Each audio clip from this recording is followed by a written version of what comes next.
Assalamu alaikum. My name is Mohammad Munib Akhtar. Today I am here to present you the financial ratio of Fauji Fertilizers company for the year 2019 to 2022. These are some ratios which I derived from financial statements located in annual report which is published by the company every year. First of all, I will give you some introduction of the Fauji Fertilizers Company. Fauji Fertilizers Company is established in 1978. From that time, it is delivering the fertilizer product which is play a part role in agriculture sector. Fauji Fertilizers Company's best product is DAP and urea, which is the best and most selling product in agriculture sector. Now come forward to Fauji Fertilizers income statement for the year 2019 to 2022.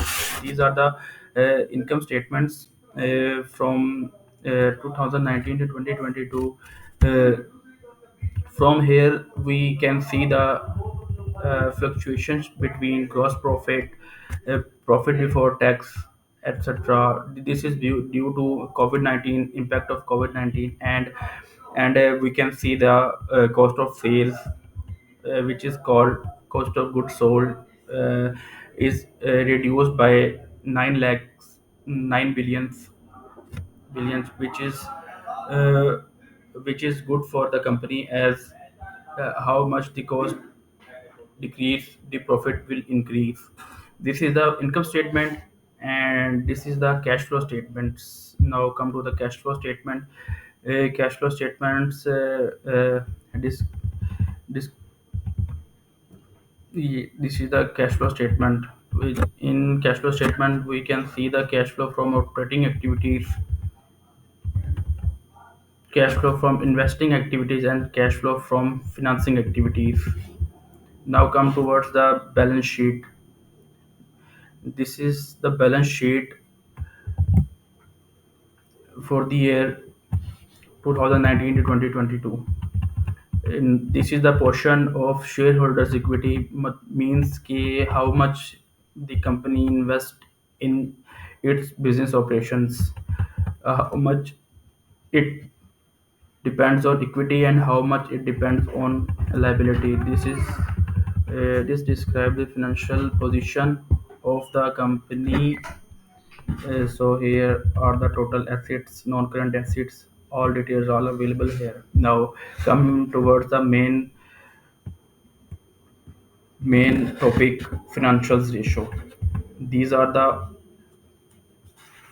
many types of financial ratio which I derived between from income statement, cash flow statement, and balance sheet.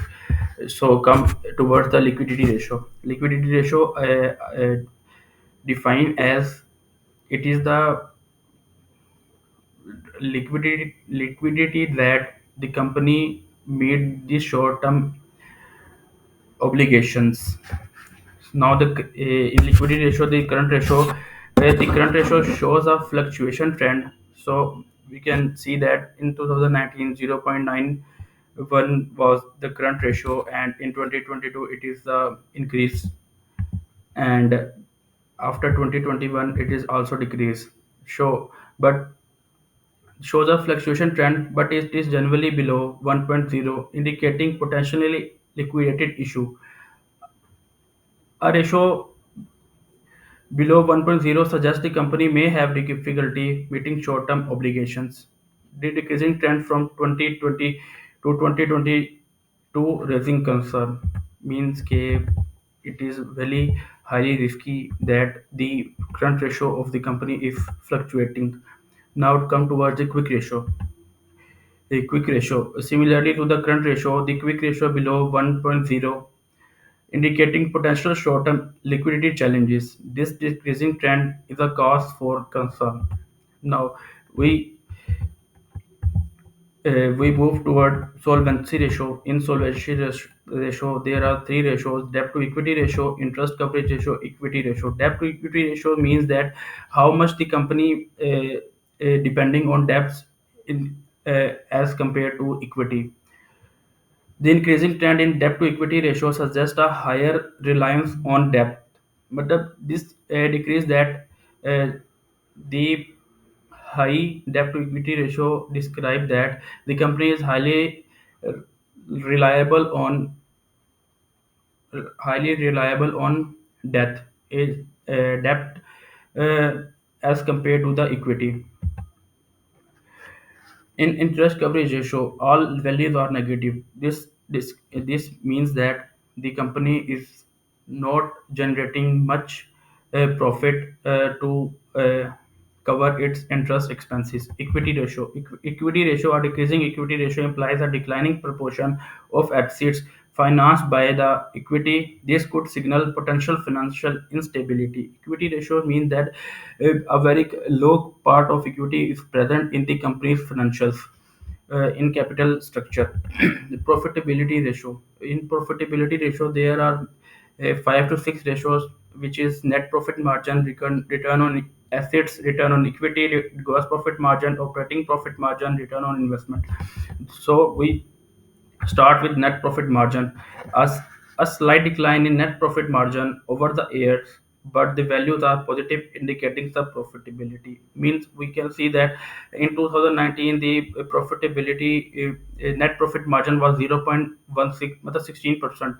In 2022 the profitability ratio, net profit margin is 22%, which is caused by the cost of goods sold decreasing. And after that are the also there is some issues in operations like or uncertainty in economy of Pakistan. That's the net profit margin of the company is slightly fluctuating.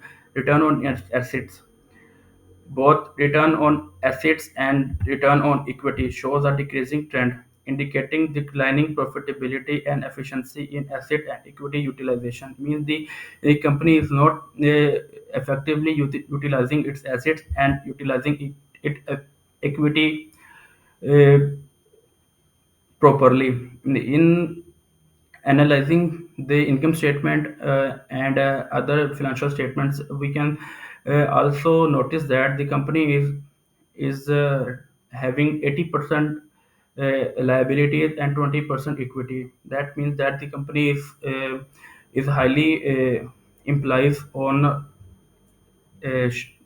liabilities and suppliers money. Gross profit margin and operating margin. These margin shows a generally increasing trend, which is positive, but the increase might not be sufficient to offset offset the declining. Means we can see that the gross profit margin and operating margin is increasing, but this is not the enough. We need the FFC need to increase its gross profit margin and operating profit margin, return on investment. A decreasing trend in return on investment also indicates a decline in overall investment efficiency. Means that the company has a very low return on investment. For example, if someone is want to invest in this, the company is nowadays is very uh, uh, low on returns. Market value ratios, dividend yield. Dividend yield is 0.19%. The dividend yield is relatively stable but not very high. Means it is very stable, not very high. Investors often look for stable or increasing dividend yield. Means that the investors,